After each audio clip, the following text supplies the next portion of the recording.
ਸ਼੍ਰੀ ਗੁਰ ਸ਼ਬਦ ਕਮਾਏ ਜਿਨਾ ਜੀਤੇ ਪੰਚ ਵਿਕਾਰ। ਵਾਹਿਗੁਰੂ।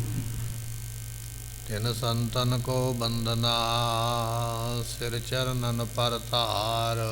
ਵਾਹਿਗੁਰੂ।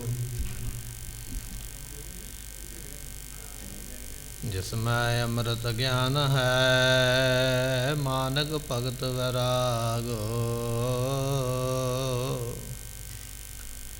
ਸ੍ਰੀ ਗੁਰੂ ਗ੍ਰੰਥ ਸਾਹਿਬ ਉਦਦੋ ਬੰਦੋਂ ਕਰ ਅਨੁਰਾਗ। ਏਕ ਓੰਕਾਰ ਸਤਿਗੁਰੂ ਤੇ ਪ੍ਰਸਾਦ ਸਚ ਹੋਏ।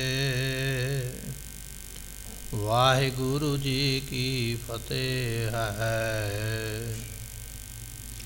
ਵਿਘਨ ਵਿਨਾਸ਼ਨ ਸੋਇ।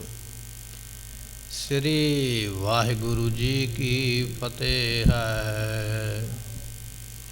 ਵਿਘਨ ਵਿਨਾਸ਼ਨ ਸੋਇ। ਨਹੀਂ ਉਪਾਇਨ ਕਿਤ ਕੀ ਆਈ ਕੀਰਤ ਕਿਤੇ ਨਹੀਂ ਬਿਰਥਾਈ।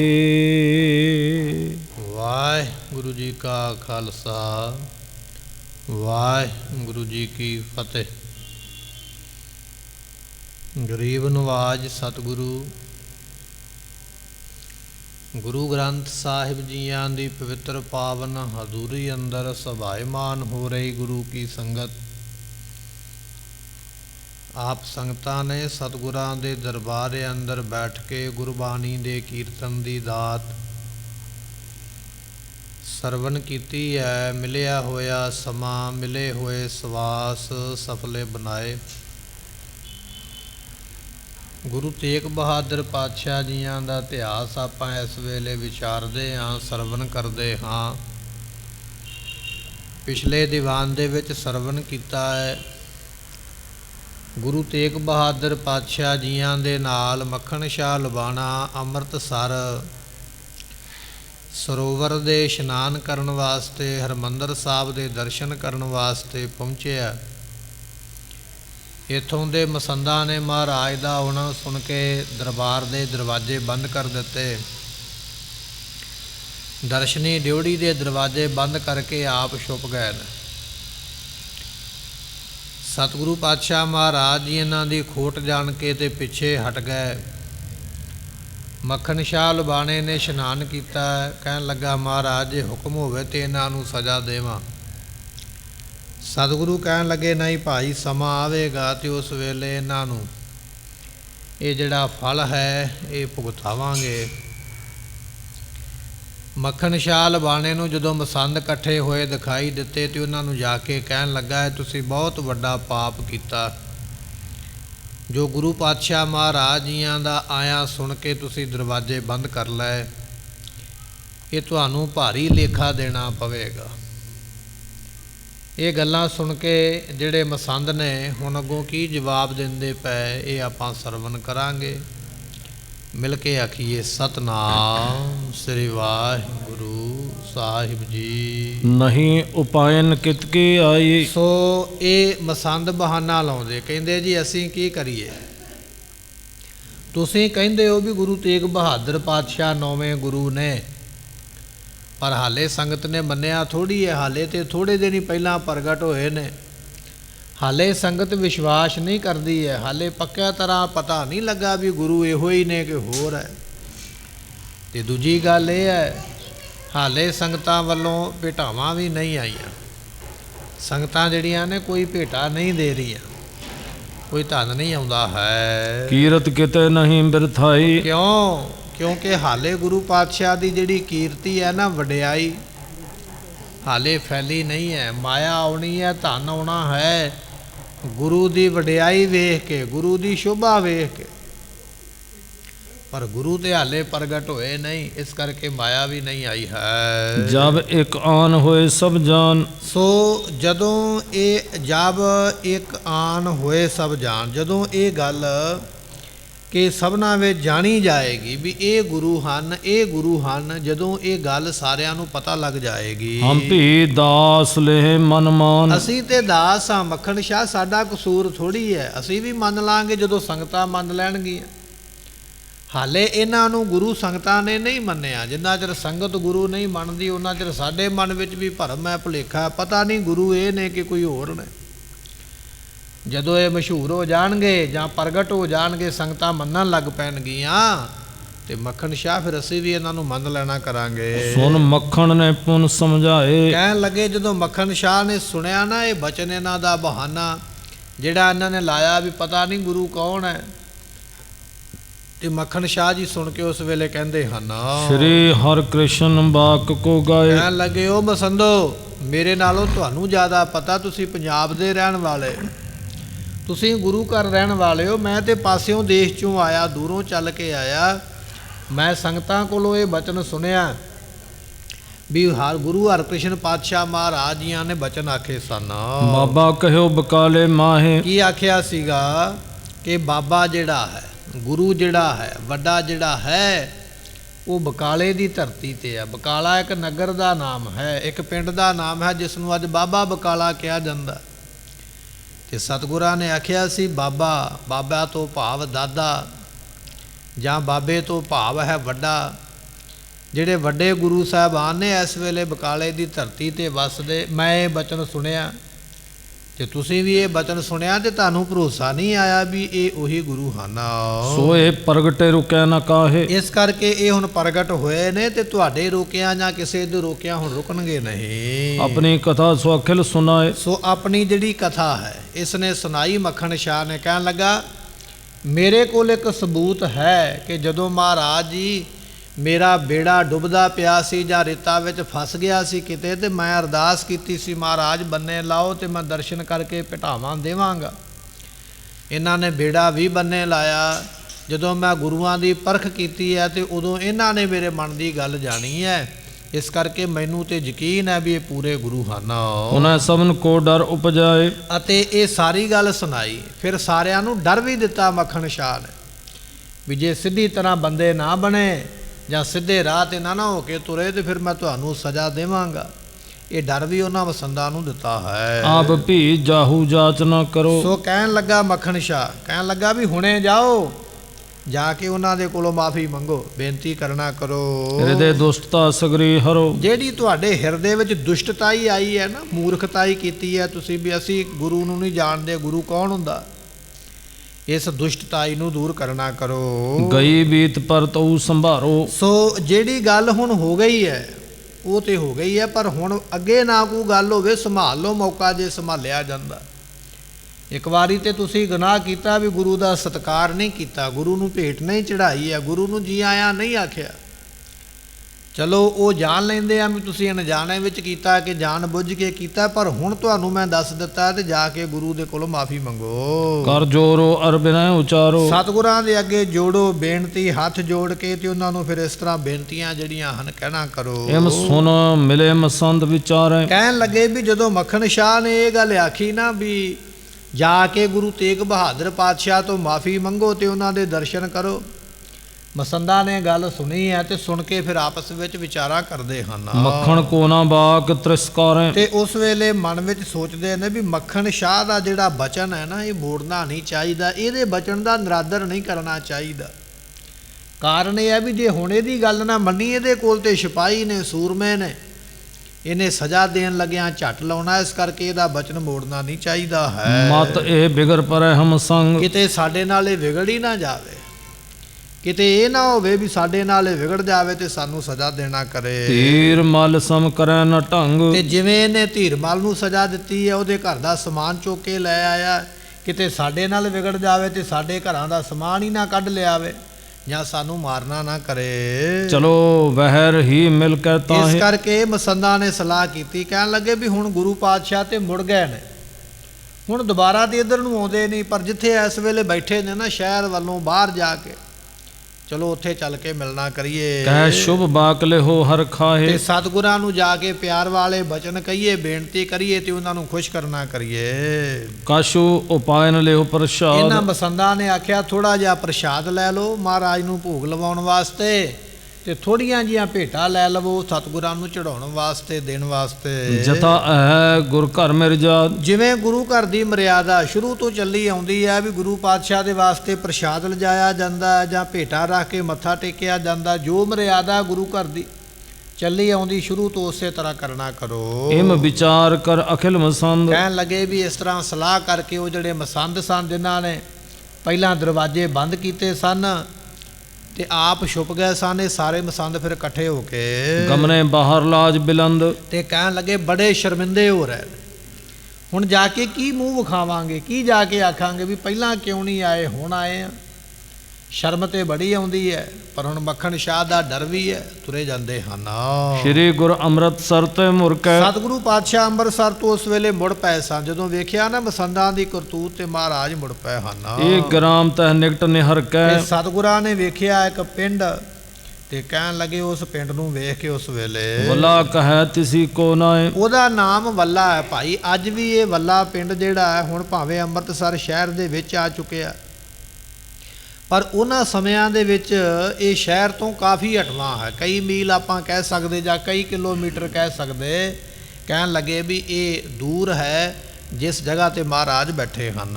3 ਕੋਸ ਉੱਤਰ ਦਿਸ਼ ਥਾਏ। ਕਵੀ ਸੰਤੋਖ ਸਿੰਘ ਜੀ ਕਹਿੰਦੇ ਵੀ ਸ੍ਰੀ ਦਰਬਾਰ ਸਾਹਿਬ ਤੋਂ ਅੰਮ੍ਰਿਤਸਰ ਤੋਂ ਇਹ ਜਿਹੜਾ ਸਥਾਨ ਹੈ ਨਾ 3 ਕੋਹ ਦੀ ਦੂਰੀ ਹੈ, ਜਿਸ ਜਗ੍ਹਾ ਦੇ ਉੱਪਰ ਮਹਾਰਾਜ ਆ ਕੇ ਹੁਣ ਬਰਾਜੇ ਹਨ। ਤੈ ਇੱਕ ਸਿੱਖ ਕੇ ਘਰ ਘਰ ਡੇਰਾ। ਇੱਥੇ ਇੱਕ ਸਿੱਖ ਮਹਾਰਾਜ ਦਾ ਰਹਿੰਦਾ ਪਿਆਰ ਵਾਲਾ, ਤੇ ਉਹਨੇ ਆਖਿਆ ਵੀ ਮਹਾਰਾਜ ਜੇ ਮਸੰਦਾਂ ਨੇ ਦਰਵਾਜ਼ੇ ਬੰਦ ਕਰ ਲੈ ਤਾਂ ਕੀ ਹੋਇਆ, ਮੇਰਾ ਘਰ ਹੈ ਤੁਹਾਡੇ ਵਾਸਤੇ ਤੇ ਇੱਥੇ ਕਿਰਪਾ ਕਰਕੇ ਚਰਨ ਪਾਓ। ਸੇਵਾ ਕਰਤ ਸੁਭਾਅ ਬਡੇਰਾ। ਤੇ ਬੜੇ ਪ੍ਰੇਮ ਦੇ ਨਾਲ ਬੜੀ ਸ਼ਰਧਾ ਦੇ ਨਾਲ ਇਸ ਨੇ ਸੇਵਾ ਕੀਤੀ ਹੈ। ਪਰੀ ਨਿਸਾ ਕੀਨਸ ਬਿਸਰਮ। ਰਾਤ ਪੈ ਗਈ ਤੇ ਸਤਿਗੁਰਾਂ ਨੇ ਇਹਦੇ ਘਰੇ ਹੀ ਵਿਸ਼ਰਾਮ ਕੀਤਾ ਹੈ। ਜਿਨ ਕੇ ਬਾਕ ਮੋਖ ਕੇ ਧਾਮੂ। ਜਿਨ੍ਹਾਂ ਸਤਿਗੁਰਾਂ ਦੇ ਬਚਨ ਜਿਹੜੇ ਨੇ ਮੁਕਤੀ ਦੇ ਦਿੰਦੇ, ਐਸੇ ਮਹਾਰਾਜ ਦੇ ਅਗੰਮੀ ਬਚਨ ਹਨ। ਅਗਲੀ ਜਾਂ ਪ੍ਰਭਾਤ ਹੋਇਆ। ਇਸ ਤੋਂ ਅਗਲਾ ਦਿਨ ਚੜਿਆ। ਇਹ ਤੇ ਪਹਿਲੇ ਦਿਨ ਦੀ ਗੱਲ ਆ ਵੀ ਦਰਵਾਜ਼ੇ ਬੰਦ ਕਰ ਲੈ ਤੇ ਮਹਾਰਾਜ ਵਾਪਸ ਆ ਗਏ। ਸਿੱਖ ਦੇ ਘਰੇ ਰਾਤ ਰਹੇ ਤੇ ਜਦੋਂ ਅਗਲਾ ਦਿਨ ਚੜਿਆ ਫਿਰ ਕਹਿੰਦੇ ਉਸ ਵੇਲੇ ਕਰੀ ਸਕਲ ਤਨ ਕੀ ਸਚਤਾਈ। ਤੇ ਮਹਾਰਾਜ ਜੀਆਂ ਨੇ ਸਰੀਰ ਦਾ ਇਸ਼ਨਾਨ ਪਾਨ ਕੀਤਾ, ਦਾਤਨ ਕੁਰਲਾ ਕੀਤਾ ਤੇ ਉਸ ਵੇਲੇ ਤਿਆਰ ਹੋਏ ਹਨ। ਬੈਠੇ ਸ਼੍ਰੀ ਗੁਰ ਤਵੈ ਤੇ ਪ੍ਰਿਯੰਕ। ਸਤਿਗੁਰੂ ਪਾਤਸ਼ਾਹ ਆਪਣੇ ਸਿੱਖ ਦੇ ਘਰੇ, ਵੱਲਾ ਪਿੰਡ ਹੈ ਤੇ ਇਸ ਪਿੰਡ ਦਾ ਰਹਿਣ ਵਾਲਾ ਸਿੱਖ ਤੇ ਮਹਾਰਾਜ ਉਹਦੇ ਘਰ ਦੇ ਵਿੱਚ ਪਲੰਘੇ ਦੇ ਉੱਪਰ ਬੈਠੇ ਸਨ। ਤਬ ਮਸੰਦੁਰ ਧਰੇ ਆਤੰਕ। ਤੇ ਇਹਨੇ ਚਿਰ ਨੂੰ ਮਸੰਦ ਮਨ ਵਿੱਚ ਡਰ ਰੱਖ ਕੇ, ਚਿਹਰੇ ਤੇ ਡਰ ਜਿਹੜਾ ਖੌਫ ਸਾਫ਼ ਦਿਖਾਈ ਦੇ ਰਿਹਾ, ਕਹਿੰਦੇ ਡਰ ਰੱਖ ਕੇ ਜਿਹੜੇ ਮਸੰਦ ਹਨ ਉਸ ਵੇਲੇ ਮਹਾਰਾਜ ਦੇ ਕੋਲ ਪਹੁੰਚੇ ਹਨ। ਦੀਨ ਮਨੇ ਦੋਨੋਂ ਕਰ ਜੋਰੇ। ਤੇ ਕਹਿਣ ਲੱਗੇ ਮਨ ਇਹਨਾਂ ਦੇ ਬੜੇ ਢੱਠੇ ਹੋਏ, ਮਨੋਂ ਬੜੇ ਡਰੇ ਹੋਏ ਨੇ, ਹੱਥ ਜੋੜੇ ਹੋਏ ਸਾਰੇ ਮਸੰਦਾਂ ਨੇ। ਤੇ ਉਸ ਵੇਲੇ ਪਹੁੰਚੇ ਢਿਗ ਗੁਰ ਚਹਿਤ ਨਿਹੋਰੇ। ਤੇ ਸਤਿਗੁਰਾਂ ਦੇ ਕੋਲ ਪਹੁੰਚ ਗਏ ਤੇ ਮਹਾਰਾਜ ਜੀਆਂ ਦੇ ਹੁਣ ਦਰਸ਼ਨ ਕਰਨਾ ਚਾਹੁੰਦੇ ਹਨ। ਬੰਦਨ ਕਰੈ ਨਮਰਤਾ ਧਾਰ। ਤੇ ਬੜੀ ਨਿਮਰਤਾ ਦੇ ਨਾਲ ਉਸ ਵੇਲੇ ਸਤਿਗੁਰਾਂ ਨੂੰ ਬੰਦਨ ਕਰਦੇ, ਨਮਸਕਾਰ ਕਰਦੇ ਹਨ।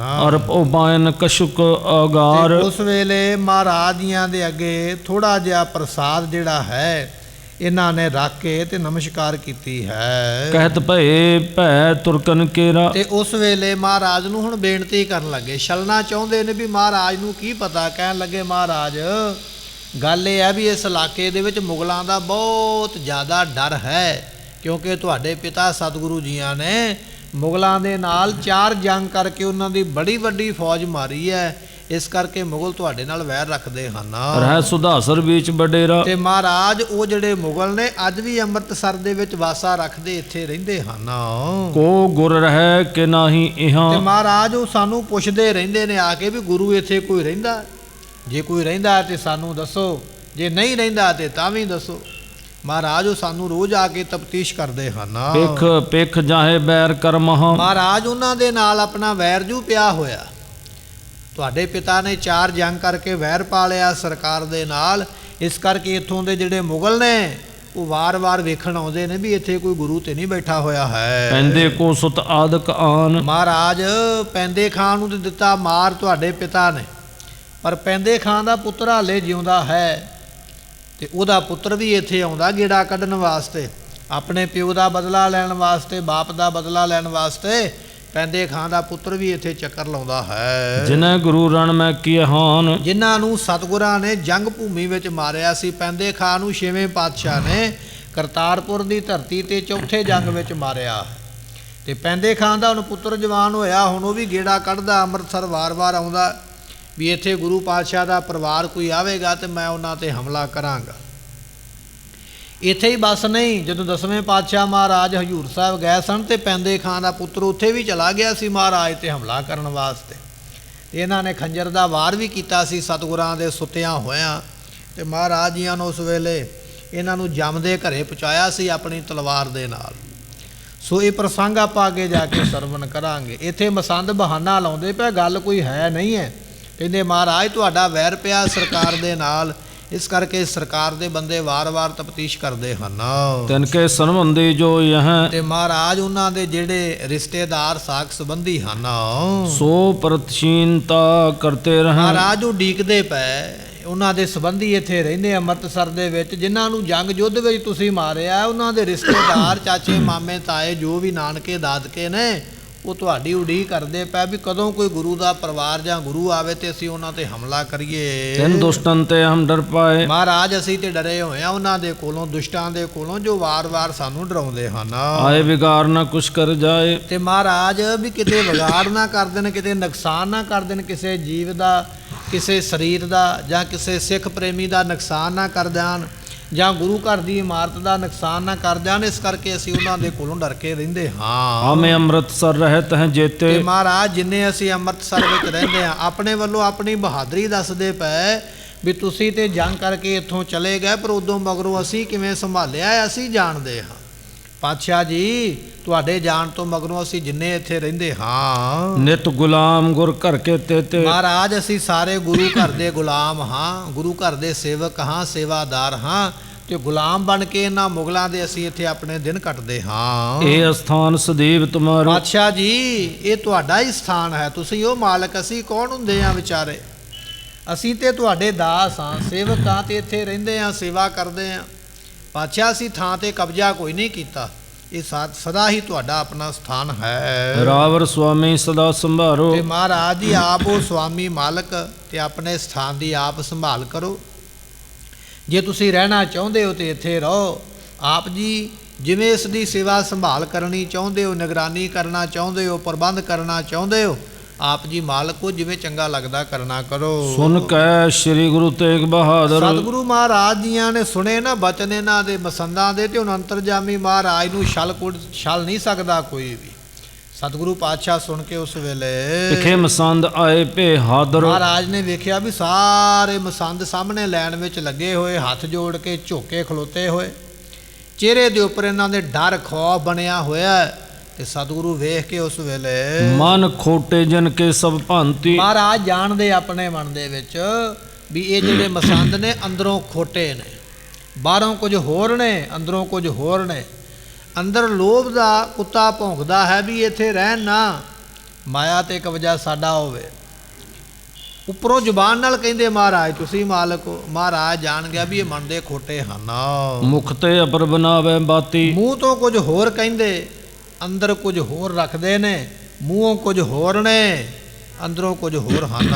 ਧਨ ਲੋਭੀ ਇਹ ਸਵਾਨ ਸਮਨ, ਇਹ ਕੁੱਤੇ ਵਰਗੇ ਨੇ। ਜਿਵੇਂ ਕੁੱਤਾ ਹੁੰਦਾ ਨਾ, ਕੁੱਤੇ ਨੂੰ ਸਭ ਤੋਂ ਵੱਡਾ ਲੋਭੀ ਮੰਨਿਆ ਜਾਂਦਾ ਹੈ। ਕੁੱਤਾ ਕਿੰਨਾ ਵੀ ਰੱਜਿਆ ਕਿਉਂ ਨਾ ਹੋਵੇ, ਉਹਨੂੰ ਆਵਾਜ਼ ਮਾਰ ਕੇ ਰੋਟੀ ਵਿਖਾਓ, ਇੱਕ ਵਾਰੀ ਦੌੜ ਕੇ ਜ਼ਰੂਰ ਆਵੇਗਾ। ਭਾਵੇਂ ਅੰਦਰ ਪੇਟ ਦੇ ਰੋਟੀ ਜਾਵੇ ਤੇ ਭਾਵੇਂ ਨਾ ਜਾਵੇ, ਭਾਵੇਂ ਲੰਘੇ ਤੇ ਭਾਵੇਂ ਨਾ ਲੰਘੇ, ਪਰ ਭੱਜੇਗਾ ਜ਼ਰੂਰ, ਦੌੜੇਗਾ ਜ਼ਰੂਰ, ਆਵੇਗਾ ਉਸੇ ਵੇਲੇ।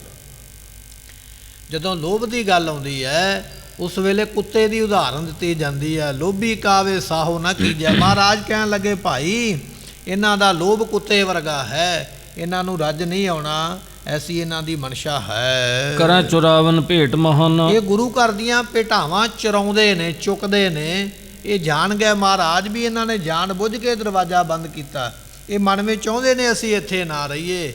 ਇਹ ਗੁਰੂ ਘਰ ਦੀਆਂ ਭੇਟਾਵਾਂ, ਵਸਤੂਆਂ, ਮਾਇਆ, ਧਨ ਇਤਿਆਦਿਕ ਚੁਰਾਉਂਦੇ ਹਨ। ਬਹੁਤ ਦਿਵਸ ਕੇ ਕਰੈ ਕੁਕਰਮ, ਇਹ ਅੱਜ ਦੇ ਨਹੀਂ, ਬੜਿਆਂ ਦਿਨਾਂ ਤੋਂ। ਇਹ ਨਹੀਂ ਵੀ ਅੱਜ ਹੀ ਕਰਨ ਲੱਗੇ, ਬੜਿਆਂ ਦਿਨਾਂ ਤੋਂ, ਕਈ ਸਾਲਾਂ ਤੋਂ ਇਹੋ ਜਿਹਾ ਪਾਪ ਕਰਮ ਕਰਦੇ ਹਨ। ਭਏ ਮੰਦ ਮਤ ਬਿਸਰੇ ਧਰਮ, ਇਹਨਾਂ ਦੀ ਮੱਤ ਹੋ ਗਈ ਹੈ ਮੰਦੀ, ਪੂਜਾ ਦਾ ਧਨ ਖਾ ਖਾ ਕੇ, ਪੂਜਾ ਦਾ ਧਨ ਚੁਰਾ ਚੁਰਾ ਕੇ, ਠੱਗੀ ਮਾਰ ਮਾਰ ਕੇ ਮੱਤ ਗਈ ਹੈ ਮਾਰੀ। ਇਸ ਕਰਕੇ ਭਏ ਮੰਦ ਮਤ ਬਿਸਰੇ ਧਰਮ, ਇਹਨਾਂ ਦੇ ਹਿਰਦੇ ਵਿੱਚੋਂ ਧਰਮ ਖਤਮ ਹੀ ਹੋ ਗਿਆ ਹੈ, ਧਰਮ ਰਹਿ ਕੋਈ ਨਹੀਂ ਗਿਆ, ਐਸੀ ਹਾਲਤ ਹੈ। ਇਨ੍ਹਾਂ ਬਿਨਾਸਨ ਕਰਨੇ ਹਰ, ਇਹਨਾਂ ਨੂੰ ਨਾਸ ਕਰਨਾ ਚਾਹੀਦਾ, ਜਾਂ ਇਹਨਾਂ ਨੂੰ ਨਾਸ ਕਰਨ ਵਾਸਤੇ ਜਿਹੋ ਜਿਹੀਆਂ ਇਹਨਾਂ ਦੀਆਂ ਕਰਤੂਤਾਂ ਨੇ, ਜਿਹੋ ਜਿਹਾ ਇਹਨਾਂ ਦੇ ਕੰਮ ਨੇ, ਇਹਨਾਂ ਕੰਮਾਂ ਨੂੰ, ਕਰਤੂਤਾਂ ਨੂੰ ਨਾਸ ਕਰਨ ਵਾਸਤੇ ਹੋਰ ਅਗਾਰੀ ਪੁਰਖ ਉਦਾਰਾ, ਹੋਏ ਅਗਾਰੀ, ਆਉਣ ਵਾਲੇ ਸਮੇਂ ਦੇ ਵਿੱਚ ਸ੍ਰੇਸ਼ਟ ਪੁਰਖ ਜਿਹੜਾ ਪੈਦਾ ਹੋਵੇਗਾ, ਭਾਵ ਇਹਨਾਂ ਨੂੰ ਸਜ਼ਾ ਦੇਣ ਵਾਸਤੇ ਸ੍ਰੇਸ਼ਟ ਪੁਰਖ ਧੰਨ 10ਵੇਂ ਪਾਤਸ਼ਾਹ ਗੁਰੂ ਗੋਬਿੰਦ ਸਿੰਘ ਮਹਾਰਾਜ ਸਾਹਿਬ ਜੀ ਉਹ ਹੋਣਗੇ। ਜਦੋਂ ਅਵਤਾਰ ਲੈਣਗੇ ਉਦੋਂ ਇਹਨਾਂ ਦੁਸ਼ਟਾਂ ਨੂੰ ਸਜ਼ਾ ਦੇਣਗੇ। ਇਹ ਮਹਾਰਾਜ ਆਪਣੇ ਮਨ ਦੇ ਵਿੱਚ ਵਿਚਾਰਦੇ ਪਏ ਖੋਟੇ ਨੇ, ਤੇ ਇਸ ਕਰਕੇ ਇਹਨਾਂ ਖੋਟਿਆਂ ਨੇ ਕਈ ਖੋਟੇ ਕਰਮ ਕੀਤੇ, ਕੋਈ ਇੱਕ ਨਹੀਂ ਕੀਤਾ। ਪਰ ਸਮਾਂ ਆਵੇਗਾ ਜਦੋਂ ਅਗਲਾ ਸਾਡਾ ਸਰੂਪ ਹੋਵੇਗਾ ਤੇ ਸ੍ਰੇਸ਼ਟ ਪੁਰਖ ਸੰਸਾਰ ਤੇ ਆਉਣਗੇ। ਪ੍ਰਗਟਿਓ ਪੁਰਖ ਭਗਵੰਤ ਰੂਪ ਗੁਰੂ ਗੋਬਿੰਦ ਸੂਰਾ, ਜਦੋਂ ਉਹ ਆਉਣਗੇ ਇਹਨਾਂ ਦੁਸ਼ਟਾਂ ਨੂੰ ਉਸ ਵੇਲੇ ਸਜ਼ਾ ਦੇਣਗੇ। ਇਮ ਵਿਚਾਰ ਜਗ ਗੁਰ ਸਭ ਸੁਆਮੀ, ਇਸ ਤਰ੍ਹਾਂ ਵਿਚਾਰ ਕੇ ਤੇ ਮਹਾਰਾਜ ਸਾਹਿਬ ਜੀਆਂ ਨੇ ਉਸ ਵੇਲੇ ਇੱਕ ਬਚਨ ਆਪਣੇ ਮੁਖ ਤੋਂ ਆਖਣ ਲੱਗੇ ਹਨ। ਬਚਨ ਬਖਾਨਿਓ ਅੰਤਰਜਾਮੀ, ਅੰਤਰਜਾਮੀ ਸਤਿਗੁਰਾਂ ਦਾ ਬਚਨ ਹੈ ਮੁਖ ਦਾ। ਅੱਜ ਵੀ ਸਿੱਖ ਜਗਤ ਵਿੱਚ ਇਹ ਬਚਨ ਮੰਨਿਆ ਜਾਂਦਾ ਹੈ। ਅੱਜ ਵੀ ਸਿੱਖ ਜਗਤ ਦੇ ਵਿੱਚ ਇਹ ਬਚਨ ਪਤਾ ਹੈ ਜਿਹੜਾ ਗੁਰੂ ਤੇਗ ਬਹਾਦਰ ਪਾਤਸ਼ਾਹ ਦੇ ਮੁਖੋਂ ਨਿਕਲਿਆ। ਮਹਾਰਾਜ ਕੀ ਕਹਿਣ ਲੱਗੇ ਹਨ? ਨਹਿ ਮਸੰਦ ਤੁਮ ਅੰਮ੍ਰਿਤ ਸਰੀਏ, ਮਹਾਰਾਜ ਕਹਿਣ ਲੱਗੇ, ਓ ਮਸੰਦੋ ਤੁਸੀਂ ਅੰਮ੍ਰਿਤ ਸਰੀਏ ਨਹੀਂ ਹੋ, ਤੁਸੀਂ ਇਸ ਅੰਮ੍ਰਿਤ ਧਰਤੀ ਦੇ ਰਹਿਣ ਦੇ ਕਾਬਲ ਨਹੀਂ ਹੋ, ਯੋਗ ਨਹੀਂ ਹੋ। ਸਾਡੇ ਵੱਡਿਆਂ ਨੇ ਤੇ ਇੱਥੋਂ ਅੰਮ੍ਰਿਤ ਪੈਦਾ ਕੀਤਾ, ਅੰਮ੍ਰਿਤ ਪ੍ਰਗਟ ਕੀਤਾ, ਆਖਿਆ ਸੀ ਜਿਹੜਾ ਇਸ਼ਨਾਨ ਕਰੇਗਾ ਉਹਦੇ ਪਾਪ ਨਾਸ ਹੋਣਗੇ। ਪਰ ਤੁਸੀਂ ਏਡੇ ਵੱਡੇ ਪਾਪੀ ਹੋ ਕਿ ਤੁਸੀਂ ਇਸ ਧਰਤੀ ਤੇ ਰਹਿਣ ਦੇ ਕਾਬਲ ਨਹੀਂ, ਤੁਸੀਂ ਆਪਣੇ ਆਪ ਨੂੰ ਅੰਮ੍ਰਿਤ ਸਰੀਏ ਕਹਾਉਣ ਦੇ ਯੋਗ ਨਹੀਂ ਹੋ। ਤ੍ਰਿਸ਼ਨਾਗਨ ਤੇ ਅੰਤਰ ਸਰੀਏ, ਮਹਾਰਾਜ ਕਹਿਣ ਲੱਗੇ ਤ੍ਰਿਸ਼ਨਾ ਦੀ ਅੱਗ ਦੇ ਨਾਲ ਤੁਸੀਂ ਅੰਦਰੋਂ ਸੜੇ ਹੋਏ ਹੋ। ਕਹਿੰਦੇ ਹੋ ਆਪਣੇ ਆਪ ਨੂੰ ਜ਼ਰੂਰ ਵੀ ਅਸੀਂ ਇਥੋਂ ਦੇ ਮਸੰਦ ਹਾਂ, ਪਰ ਪਾਤਸ਼ਾਹ ਕਹਿਣ ਲੱਗੇ ਕਿ ਤੁਸੀਂ ਤ੍ਰਿਸ਼ਨਾ ਦੀ ਅੱਗ ਦੇ ਨਾਲ ਅੰਦਰੋਂ ਸੜੇ ਹੋਏ ਹੋ। ਸੋ ਮਹਾਰਾਜ ਸਾਹਿਬ ਜੀਆਂ ਦਾ ਬਚਨ, ਨਹਿ ਮਸੰਦ ਤੋਂ ਅੰਮ੍ਰਿਤ ਸਰੀਏ, ਤ੍ਰਿਸ਼ਨਾ ਗਣ ਤੇ ਅੰਤਰ ਸਰੀਏ, ਤੁਸੀਂ ਤ੍ਰਿਸ਼ਨਾ ਦੀ ਅੱਗ ਦੇ ਨਾਲ ਅੰਦਰੋਂ ਸੜੇ ਹੋਏ ਹੋ। ਤੇ ਇਹ ਜਿਹੜਾ ਬਚਨ ਹੈ ਨਾ, ਅੱਜ ਵੀ ਸਿੱਖ ਜਗਤ ਦੇ ਵਿੱਚ ਮਸ਼ਹੂਰ ਹੈ। ਸੰਗਤਾਂ ਇਸ ਬਚਨ ਨੂੰ ਅੱਜ ਵੀ ਯਾਦ ਕਰਦੀਆਂ, ਅੰਮ੍ਰਿਤ ਸਰੀਏ ਅੰਦਰ ਸੜੀਏ। ਇਹ ਬਚਨ ਗੁਰੂ ਤੇਗ ਬਹਾਦਰ ਪਾਤਸ਼ਾਹ ਦੇ। ਪਰ ਇਹ ਜਿਹੜਾ ਬਚਨ ਹੈ ਉਥੋਂ ਦੀ ਸੰਗਤ ਵਾਸਤੇ ਨਹੀਂ ਹੈ, ਉਥੋਂ ਦੀ ਸਿੱਖੀ ਵਾਸਤੇ ਨਹੀਂ ਹੈ। ਇਹ ਬਚਨ ਉਹਨਾਂ ਲੋਕਾਂ ਵਾਸਤੇ ਹੈ। ਮਹਾਰਾਜ ਸਾਹਿਬ ਜੀਆਂ ਨੇ ਇਹ ਬਚਨ ਮਸੰਦਾਂ ਨੂੰ ਆਖਿਆ ਸੀ ਜਿਨ੍ਹਾਂ ਨੇ ਦਰਵਾਜ਼ੇ ਬੰਦ ਕਰ ਲਏ ਸੀ। ਤੁਸੀਂ ਅੰਮ੍ਰਿਤਸਰ ਦੇ ਰਹਿਣ ਦੇ ਯੋਗ ਨਹੀਂ, ਕਾਬਲ ਨਹੀਂ, ਤੁਸੀਂ ਤ੍ਰਿਸ਼ਨਾ ਦੀ ਅੱਗ ਦੇ ਨਾਲ ਸੜੇ ਹੋਏ ਹੋ। ਇਹ ਬਚਨ ਗੁਰੂ ਤੇਗ ਬਹਾਦਰ ਪਾਤਸ਼ਾਹ ਦੇ ਮੁਖੋਂ ਨਿਕਲਿਆ। ਪਰ ਸੰਗਤ ਵਿੱਚ ਪ੍ਰਚਲਿਤ ਇਸ ਤਰ੍ਹਾਂ ਹੋਇਆ, ਅੰਮ੍ਰਿਤ ਸਰੀਏ ਅੰਦਰ ਸੜੀਏ। ਇੱਥੇ ਮਹਾਰਾਜ ਨੇ ਮਸੰਦ ਸ਼ਬਦ ਵਰਤਿਆ ਸੀਗਾ, ਪਰ ਉਹ ਸ਼ਬਦ ਵਿੱਚੋਂ ਆਮ ਜਿਹੜੀ ਕਹਾਵਤ ਹੈ ਉਹਦੇ ਵਿੱਚ ਨਹੀਂ ਬੋਲਿਆ ਜਾਂਦਾ। ਆਮ ਸਾਰਿਆਂ ਨੂੰ ਇਹਦੇ ਵਿੱਚ ਲੈ ਲਿਆ ਜਾਂਦਾ ਹੈ, ਪਰ ਇੱਥੇ ਸਾਰਿਆਂ ਦਾ ਕਸੂਰ ਕੋਈ ਨਹੀਂ ਹੈ। ਕਸੂਰ ਉਹਨਾਂ ਲੋਕਾਂ ਦਾ ਹੈ ਜਿਨ੍ਹਾਂ ਨੇ ਮਹਾਰਾਜ ਨੂੰ ਵੇਖ ਕੇ ਦਰਵਾਜ਼ੇ ਬੰਦ ਕੀਤੇ ਤੇ ਅੱਗੋਂ ਡਰ ਦੇਣ ਦੀਆਂ ਝੂਠੀਆਂ ਕਹਾਣੀਆਂ ਘੜ ਘੜ ਕੇ ਸੁਣਾਉਂਦੇ। ਅੰਤਰਜਾਮੀ ਮਹਾਰਾਜ ਕਹਿਣ ਲੱਗੇ, ਤੁਸੀਂ ਅੰਦਰ ਤ੍ਰਿਸ਼ਨਾ ਦੀ ਅੱਗ ਦੇ ਸੜੇ ਹੋਏ ਹੋ। ਤ੍ਰਿਸ਼ਨਾ ਹੀ ਤੁਹਾਡੇ ਮਨ ਵਿੱਚ, ਈਰਖਾ ਹੀ ਤੁਹਾਡੇ ਮਨ ਵਿੱਚ ਹੈ, ਹੋਰ ਤੁਸੀਂ ਕੋਈ ਕਮਾਈ ਨਹੀਂ ਕੀਤੀ ਹੈ। ਜਸ ਖੋਟੇ ਮਗ ਕੀਨ ਅਲੰਬ, ਮਹਾਰਾਜ ਕਹਿਣ ਲੱਗੇ ਤੁਸੀਂ ਜਿਵੇਂ ਦੇ ਖੋਟੇ ਹੋ ਉਵੇਂ ਦਾ ਤੁਸੀਂ ਖੋਟਾ ਰਾਹ ਜਿਹੜਾ ਹੈ ਉਹਦਾ ਆਸਰਾ ਲਿਆ। ਤੁਸੀਂ ਆਪ ਵੀ ਖੋਟੇ ਹੋ ਤੇ ਰਾਹ ਵੀ ਖੋਟੇ ਤੇ ਹੀ ਚੱਲੇ ਹੋ, ਆਪ ਵੀ ਮਾੜੇ ਹੋ, ਆਪ ਵੀ ਤੁਸੀਂ ਭਿੱਟੇ ਗਏ ਹੋ, ਭ੍ਰਿਸ਼ਟ ਹੋ ਗਏ ਹੋ, ਤੇ ਰਾਹ ਵੀ ਤੁਸੀਂ ਭ੍ਰਿਸ਼ਟ ਅਪਣਾਇਆ ਹੈ। ਐਸੇ ਬਚਨ ਹਨ। ਤਸ ਫਲ ਪ੍ਰਾਪਤ ਕਸ਼ਟ ਕਦੰਬ, ਤੇ ਸਤਿਗੁਰੂ ਪਾਤਸ਼ਾਹ ਮਹਾਰਾਜ ਕਹਿਣ ਲੱਗੇ, ਭਾਈ ਇਸ ਤਰ੍ਹਾਂ ਦਾ ਫਲ ਜਿਹੜਾ ਹੈ ਉਹ ਤੁਹਾਨੂੰ ਪ੍ਰਾਪਤ ਹੋਵੇਗਾ। ਸਮਾਂ ਆਵੇਗਾ ਤੇ ਜਦੋਂ ਇਸ ਫਲ ਨੂੰ ਤੁਹਾਨੂੰ ਭੋਗਣਾ ਪੈਣਾ ਹੈ। ਤੁਮ ਕੈ ਸੰਤਤ ਪਾਏ ਤੁਮਾਰੀ, ਮਹਾਰਾਜ ਕਹਿਣ ਲੱਗੇ ਇਸ ਫਲ ਨੂੰ ਤੁਹਾਡੀ ਸੰਤਾਨ ਨੇ ਭੋਗਣਾ ਹੈ। ਤਸ ਫਲ ਪ੍ਰਾਪਤ ਕਸ਼ਟ ਕਦੰਬ, ਵੱਡਾ ਕਸ਼ਟ ਸਹਿ ਕੇ ਤੁਹਾਡੀ ਸੰਤਾਨ ਔਰ ਤੁਸੀਂ ਇਸ ਫਲ ਨੂੰ ਪ੍ਰਾਪਤ ਕਰੋਗੇ। ਜਿਮ ਗੁਰ ਘਰ ਕੇ ਭੇਦ ਦੁਰਚਾਰੀ। ਜਿਵੇਂ ਗੁਰੂ ਘਰ ਦੇ ਵਿੱਚ ਦੁਰਾਚਾਰੀ ਹੋਏ ਨੇ, ਖੋਟੇ ਕਰਮਾਂ ਨੂੰ ਕਰਨ ਵਾਲੇ ਹੋਏ ਨੇ, ਇਸੇ ਤਰ੍ਹਾਂ ਤੁਸੀਂ ਵੀ ਉਹਨਾਂ ਦੇ ਨਾਲ ਦੇ ਹੋ। ਇਮ ਕਹਿ ਠਾਨੀ ਮੌਨ ਗੁਸਾਈ। ਇਸ ਤਰ੍ਹਾਂ ਗੁਸਾਈ ਮਾਲਕ ਸਤਿਗੁਰੂ ਜੀਆਂ ਨੇ ਫਿਰ ਚੁੱਪ ਕਰ ਗਏ, ਆਪਣੇ ਮੁਖ ਤੋਂ ਬਹੁਤਾ ਬਚਨ ਨਹੀਂ ਕੀਤਾ। ਮਸੰਦਾ ਨੇ ਕਹਾਣੀ ਤੇ ਬੜੀ ਲੰਮੀ ਬਣਾ ਕੇ ਸੁਣਾਈ, ਮਹਾਰਾਜ ਅਸੀਂ ਤਾਂ ਨਹੀਂ ਆਏ, ਇੱਥੇ ਸਰਕਾਰ ਵਾਰ-ਵਾਰ ਛਾਪਾ ਮਾਰਦੀ ਹੈ, ਜਿਨ੍ਹਾਂ ਦੇ ਤੁਹਾਡੇ ਪਿਤਾ ਨੇ ਕਤਲ ਕੀਤੇ ਸਨ ਉਹ ਲੋਕ ਵਾਰ-ਵਾਰ ਇੱਥੇ ਆ ਕੇ ਸਾਨੂੰ ਤੰਗ ਕਰਦੇ। ਕਹਾਣੀ ਤੇ ਬੜੀ ਵੱਡੀ ਬਣਾ ਕੇ ਸੁਣਾਈ, ਪਰ ਗੁਰੂ ਤੇਗ ਬਹਾਦਰ ਪਾਤਸ਼ਾਹ ਜੀ ਬਹੁਤ ਥੋੜ੍ਹਾ ਆਪਣੇ ਮੁਖ ਤੋਂ ਬੋਲਦੇ। ਇੰਨਾ ਹੀ ਆਖਿਆ, ਕਹਿਣ ਲੱਗੇ ਮਸੰਦੋ ਤੁਸੀਂ ਇਸ ਧਰਤੀ ਤੇ ਰਹਿਣ ਦੇ ਯੋਗ ਨਹੀਂ ਜੇ, ਤ੍ਰਿਸ਼ਨਾ ਦੀ ਅੱਗ ਦੇ ਵਿੱਚ ਸੜੇ ਹੋਏ ਜੇ, ਅਤੇ ਇਹ ਜਿਹੜਾ ਬਚਨ ਹੈ ਤੁਹਾਡੇ ਉੱਪਰ ਔਰ ਤੁਹਾਡੀ ਸੰਤਾਨ ਦੇ ਉੱਪਰ ਲਾਗੂ ਹੋਵੇਗਾ, ਤੁਸੀਂ ਇਹਦਾ ਫਲ ਭੋਗੋਗੇ। ਇਹਨੇ ਬਚਨ ਕਰਕੇ ਮਹਾਰਾਜ ਫਿਰ ਆਪਣੇ ਮੁਖ ਤੋਂ ਚੁੱਪ ਕਰ ਗਏ ਹਨ। ਮਿਲ ਮਸੰਦ ਗਮਨੇ ਸਮੁਦਾਈ। ਤੇ ਉਸ ਵੇਲੇ ਮਸੰਦ ਜਿਹੜੇ ਸਨ ਮਹਾਰਾਜ ਦਾ ਬਚਨ ਸੁਣ ਕੇ ਤੇ ਸਾਰੇ ਚੱਲ ਪਏ ਹਨ। ਭਇਓ ਸ਼ਰਾਪ ਦੁਖਦਾਇਕ ਜਨ ਇਸ ਕੋ। ਤਰ੍ਹਾਂ ਭਾਈ ਇਹ ਜਿਹੜਾ ਦੁਖਦਾਇਕ ਸ਼ਰਾਪ ਹੈ ਇਹਨਾਂ ਮਸੰਦਾਂ ਨੂੰ ਉਸ ਵੇਲੇ ਮਿਲਿਆ ਹੈ। ਇਹਨਾਂ ਮਸੰਦਾਂ ਨੇ ਉਸ ਵੇਲੇ ਇਸ ਸ਼ਰਾਪ ਨੂੰ ਭੁਗਣਾ ਕੀਤਾ ਹੈ। ਨਹਿ ਗੁਰਮਤਿ ਪ੍ਰਾਪਤ ਕਿਮ ਤਿਨ ਕੋ। ਤੇ ਇਹਨਾਂ ਨੂੰ ਫਿਰ ਗੁਰਮਤ ਕਿਵੇਂ ਪ੍ਰਾਪਤ ਹੋ ਸਕਦੀ ਹੈ? ਉਹਨਾਂ ਸਮਿਆਂ ਦੇ ਵਿੱਚ ਅੰਮ੍ਰਿਤਸਰ ਦਾ ਨਾਮ ਅੰਮ੍ਰਿਤਸਰ ਨਹੀਂ ਸੀ। ਉਹਨਾਂ ਸਮਿਆਂ ਵਿੱਚ ਸ਼ਹਿਰ ਦਾ ਨਾਮ ਰਾਮਦਾਸਪੁਰ ਸੀਗਾ। ਅਤੇ ਸੋ ਮਹਾਰਾਜ ਸਾਹਿਬ ਜੀਆਂ ਨੇ ਜਿਹੜਾ ਬਚਨ ਕੀਤਾ ਹੈ, ਅੰਮ੍ਰਿਤ ਸਰੋਵਰ ਦੇ ਕੋਲ ਜਾਂ ਨੇੜੇ ਨਿਵਾਸ ਕਰਨ ਵਾਲੇ ਮਸੰਦਾਂ ਨੂੰ ਸੰਬੋਧਨ ਕਰਕੇ ਆਖਿਆ, ਅੰਮ੍ਰਿਤਸਰੀਏ, ਅੰਮ੍ਰਿਤਸਰ ਸਰੋਵਰ ਦੇ ਨੇੜੇ ਰਹਿਣ ਵਾਲੇ ਜਾਂ ਅੰਮ੍ਰਿਤ ਸਰੋਵਰ ਵਿੱਚ ਇਸ਼ਨਾਨ ਕਰਨ ਵਾਲੇ। ਕਹਿਣ ਤੋਂ ਭਾਵ ਸਿੱਧਾ ਜਿਹਾ ਇਹ ਬਚਨ ਹੈ ਵੀ ਮਸੰਦਾਂ ਵਾਸਤੇ ਹੋਇਆ, ਅੰਮ੍ਰਿਤਸਰ ਦੇ ਸ਼ਹਿਰ ਦੇ ਲੋਕਾਂ ਵਾਸਤੇ ਨਹੀਂ, ਕਿਉਂਕਿ ਉਸ ਵੇਲੇ ਸ਼ਹਿਰ ਦਾ ਨਾਮ ਅੰਮ੍ਰਿਤਸਰ ਵੀ ਨਹੀਂ ਸੀਗਾ, ਰਾਮਦਾਸਪੁਰਾ ਉਸ ਵੇਲੇ ਇਸ ਨੂੰ ਕਹਿੰਦੇ ਸਨ। ਵੀ ਗੁਰੂ ਰਾਮਦਾਸ ਪਾਤਸ਼ਾਹ ਦੇ ਨਾਮ ਤੋਂ ਪੁਰ ਨਾਮ ਹੈ ਪਿੰਡ ਦਾ, ਵੀ ਉਹਨਾਂ ਦੀ ਵਸਾਇਆ ਹੋਇਆ ਉਹਨਾਂ ਦੀ ਧਰਤੀ। ਸੋ ਕਹਿੰਦੇ ਇਸ ਤਰ੍ਹਾਂ ਮਹਾਰਾਜ ਜੀਆਂ ਨੇ ਬਚਨ ਕਰਕੇ ਜਿਹੋ ਜਿਹਾ ਕਰਮ ਕੀਤਾ ਉਹੋ ਜਿਹਾ ਦੁੱਖ ਇਹਨਾਂ ਨੇ ਪਾਇਆ ਹੈ। ਅੰਤਰ ਸਰੀਏ ਸ਼ਰਾਪ ਜੋ ਕਹਿਓ। ਤੇ ਮਹਾਰਾਜ ਨੇ ਆਖਿਆ ਸੀ ਨਾ ਕਿ ਇਹ ਜਿੰਨੇ ਵੀ ਲੋਕ ਨੇ ਅੰਤਰ ਸਰੀਏ ਸ਼ਰਾਪ ਜੋ ਕਹਿਓ, ਜਿਹੜਾ ਮਹਾਰਾਜ ਜੀਆਂ ਨੇ ਸ਼ਰਾਪ ਦਿੱਤਾ, ਅੰਦਰੋਂ ਤੁਸੀਂ ਸੜਦੇ ਰਹੋਗੇ ਤ੍ਰਿਸ਼ਨਾ ਦੀ ਅੱਗ ਦੇ ਨਾਲ, ਇਹ ਜਿਹੜੇ ਬਚਨ ਆਖੇ ਹਨ। ਅਵਲੋ ਤਹਾਂ ਅਹ ਹਮ ਲਹਿਓ। ਤੇ ਇਹ ਕਵੀ ਸੰਤੋਖ ਸਿੰਘ ਜੀ ਕਹਿੰਦੇ ਜਦੋਂ ਮੈਂ ਇਹ ਗ੍ਰੰਥ ਲਿਖਿਆ ਸੀ ਨਾ ਤੇ ਮੈਂ ਵੇਖਿਆ ਅੱਖਾਂ ਦੇ ਨਾਲ, ਵਾਕਿਆ ਹੀ ਅੱਜ ਵੀ ਉਹਨਾਂ ਮਸੰਦਾਂ ਦੀਆਂ ਜਿਹੜੀਆਂ ਔਲਾਦਾਂ ਨੇ ਅੰਦਰੋਂ ਈਰਖਾ ਨਾਲ ਸੜੀਆਂ ਹੀ ਹੋਈਆਂ ਨੇ। ਹਮੇਸ਼ਾ ਈਰਖਾ ਦਾ ਬਚਨ, ਸੜਿਆ ਹੋਇਆ ਬਚਨ ਕਰਦੇ, ਉਹਨਾਂ ਦੀ ਗੱਲ ਸੁਣਨ ਨੂੰ ਮਨ ਹੀ ਨਹੀਂ ਕਰਦਾ ਹੈ। ਕਵੀ ਜੀ ਕਹਿੰਦੇ ਬਚਨ ਮੈਂ ਆਪ ਸੁਣਿਆ ਹੈ ਵੀ ਜਿਹੜਾ ਗੁਰੂ ਪਾਤਸ਼ਾਹ ਨੇ ਆਖਿਆ ਸੀ, ਅੱਜ ਵੀ ਉਹਨਾਂ ਦੀ ਸੰਤਾਨ ਤ੍ਰਿਸ਼ਨਾ ਦੇ ਵਿੱਚ ਸੜੀ ਪਈ ਹੈ ਅਤੇ ਤ੍ਰਿਸ਼ਨਾ ਦੀ ਸੜੀ ਹੋਣ ਕਰਕੇ ਬਹੁਤ ਖੋਟੇ ਬਚਨਾਂ ਨੂੰ ਕਰਦੀ ਹੈ। ਸ਼੍ਰੀ ਗੁਰ ਬਸੈ ਗ੍ਰਾਮ ਤੇ ਸਫੇਰੀ। ਮਹਾਰਾਜ ਇਸੇ ਨਗਰ ਦੇ ਵਿੱਚ ਜਿਸ ਨੂੰ ਵੱਲਾ ਕਿਹਾ ਜਾਂਦਾ, ਵੱਲੇ ਦੇ ਵਿੱਚ ਵਸੇ ਹਨ। ਕਰਤ ਪ੍ਰਤੀਖਨ ਮੱਖਣ ਕੇਰੀ। ਸਤਿਗੁਰੂ ਪਾਤਸ਼ਾਹ ਜੀ ਤਾਂ ਇੱਥੇ ਰੁਕੇ ਹੋਏ ਨੇ ਕਿ ਮੱਖਣ ਸ਼ਾਹ ਲੁਬਾਣਾ ਆਵੇ ਤੇ ਅਸੀਂ ਉਹਨੂੰ ਨਾਲ ਲੈ ਕੇ ਚੱਲਣਾ ਕਰੀਏ। ਮਗਨ ਸਰੂਪਾ ਆਨੰਦ ਮੈਂ ਬੈਸੇ। ਤੇ ਕਹਿਣ ਲੱਗੇ ਸਤਿਗੁਰੂ ਜੀ ਆਪਣੇ ਨਿੱਜੀ ਸਰੂਪ ਦੇ ਵਿੱਚ ਆਨੰਦ ਵਿੱਚ ਬੈਠੇ ਹੋਏ ਹਨ। ਜਿਨ੍ਹਾਂ ਵਿਕਾਰ ਛੂਇਓ ਨਾ ਕੈਸੇ। ਜਿਨ੍ਹਾਂ ਸਤਿਗੁਰਾਂ ਨੂੰ ਕਿਸੇ ਤਰ੍ਹਾਂ ਦਾ ਕੋਈ ਵਿਕਾਰ ਛੂੰਹਦਾ ਨਹੀਂ ਹੈ। ਖਾਨ ਪਾਨ ਕਰ ਕੈ ਸ਼ੋ ਭਾਂਤੀ। ਸਤਿਗੁਰੂ ਜੀ ਇਸ ਤਰ੍ਹਾਂ ਭੋਜਨ ਪ੍ਰਸ਼ਾਦਾ ਛਕ ਕੇ ਕਰਕੇ ਚੰਗੀ ਤਰ੍ਹਾਂ ਟਿਕੇ ਸੇਜ ਉਪਰ ਪਛਾਤੀ। ਤੇ ਫਿਰ ਮਹਾਰਾਜ ਜੀ ਇਹ ਮਸੰਦ ਚਲੇ ਗਏ ਸ਼ਰਾਬ ਲੈ ਕੇ ਆਪੋ ਆਪਣੇ ਘਰਾਂ ਨੂੰ ਝੂਰਦੇ ਹੋਏ, ਪਛਤਾਉਂਦੇ ਹੋਏ। ਤੇ ਸਤਿਗੁਰੂ ਜੀ ਭੋਜਨ ਪ੍ਰਸ਼ਾਦਾ ਸਵੇਰ ਦੇ ਟਾਈਮ ਦਾ ਛਕ ਕੇ ਦੁਪਹਿਰ ਦਾ ਆਰਾਮ ਕਰਨ ਵਾਸਤੇ ਪਲੰਘੇ ਤੇ ਬਰਾਜੇ ਹਨ। ਦੋਹਰਾ ਮੱਖਣ ਕਰ ਇਸ਼ਨਾਨ ਕੋ ਦਰਸ਼ਨ ਪਰਸਨ ਕੀਨ। ਕਹਿਣ ਲੱਗੇ ਮੱਖਣ ਸ਼ਾਹ ਨੇ ਕੀਤਾ ਇਸ਼ਨਾਨ ਅੰਮ੍ਰਿਤ ਸਰੋਵਰ ਦੇ ਵਿੱਚ ਸ੍ਰੀ ਹਰਿਮੰਦਰ ਸਾਹਿਬ ਦੇ ਦਰਸ਼ਨ ਕੀਤੇ ਹਨ। ਪੁਨ ਤੇਗ ਬਹਾਦਰ ਜਿਤ ਕੋ। ਪੁਨ ਤੇਗ ਬਹਾਦਰ ਜਿਤ ਕੋ।